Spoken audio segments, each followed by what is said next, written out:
ప్రకటన గ్రంథము 7వ అధ్యాయము. అటు తరువాత భూమి యొక్క 4 దిక్కులలో 4 దేవదూతలు నిలిచియుండి, భూమి మీదనైనను సముద్రము మీదనైనను ఏ చెట్టు మీదనైనను గాలి వీచకుండానట్లు భూమి యొక్క 4 దిక్కుల వాయువులను పట్టుకొని ఉండగా చూచితిని. మరియు సజీవుడగు దేవుని ముద్రగల వేరొక దూత సూర్యోదయ దిశ నుండి పైకి వచ్చుట చూచితిని.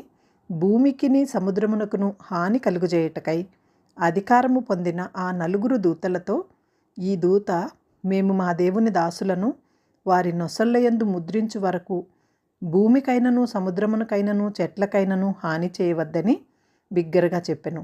మరియు ముద్రింపబడిన వారి లెక్క చెప్పగా వింటిని. ఇజ్రాయేలీల గోత్రములన్నింటిలో ముద్రింపబడిన వారు 144,000 మంది. యూదా గోత్రములో ముద్రింపబడిన వారు 12,000 మంది. రూబేను గోత్రములో 12,000 మంది. గాదు గోత్రములో 12,000 మంది. ఆషేరు గోత్రములో 12,000 మంది. నఫ్తాలి గోత్రములో 12,000 మంది. మనషే గోత్రములో 12,000 మంది. సిమియోను గోత్రములో 12,000 మంది. లేవి గోత్రములో 12,000 మంది. ఇస్సాకారు గోత్రములో 12,000 మంది. జెబులూను గోత్రములో 12,000 మంది. ఏసేపు గోత్రములో 12,000 మంది. బెన్యామీను గోత్రములో 12,000 మంది ముద్రింపబడిరి.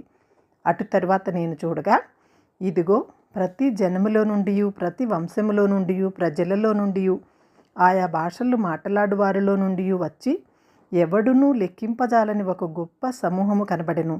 వారు తెల్లని వస్త్రములు ధరించుకున్న వారై ఖర్జూరపు మట్టలు చేతిపట్టుకొని సింహాసనము ఎదుటను గొర్రెపిల్ల ఎదుటను నిలువబడి, సింహాసనాసీనుడైన మా దేవునికిని గొర్రెపిల్లకును మా రక్షణకై స్తోత్రమని మహాశబ్దముతో ఎలుగెత్తి చెప్పిరి.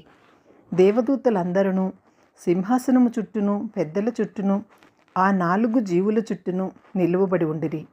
వారు సింహాసనము ఎదుట సాష్టాంగపడి, ఆమేన్, యుగ యుగముల వరకు మా దేవునికి స్తోత్రమును మహిమయు జ్ఞానమును కృతజ్ఞతాస్తుతియు ఘనతయు శక్తియు బలమును కలుగునుగాకని చెప్పుచు దేవునికి నమస్కారం చేసిరి. ఆమేన్.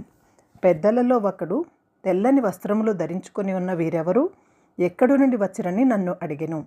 అందుకు నేను, అయ్యా, నీకే తెలియనని అతడు ఇలాగు నాతో చెప్పెను. వీరు మహాశ్రమల నుండి వచ్చిన వారు. గొర్రెపిల్ల రక్తముతో తమ వస్త్రములను ఉదుకుకొని వాటిని తెలుపు చేసుకొనిరి. అందువలన వారు దేవుని సింహాసనము ఎదుట ఉండి రాత్రింబగళ్ళు ఆయన ఆలయములో ఆయనను సేవించుచున్నారు. సింహాసనాసీనుడైన వాడు తానే తన గుడారము వారి మీదకి కప్పును. వారికి ఇక మీదట ఆకలి అయినను దాహమైనను ఉండదు. సూర్యుని ఎండ అయినను ఏ వడగాలి అయినను వారికి తగులదు.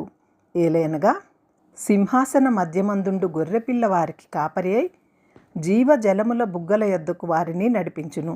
దేవుడే వారి కన్నుల నుండి ప్రతి బాష్ప బిందువును తుడిచివేయును.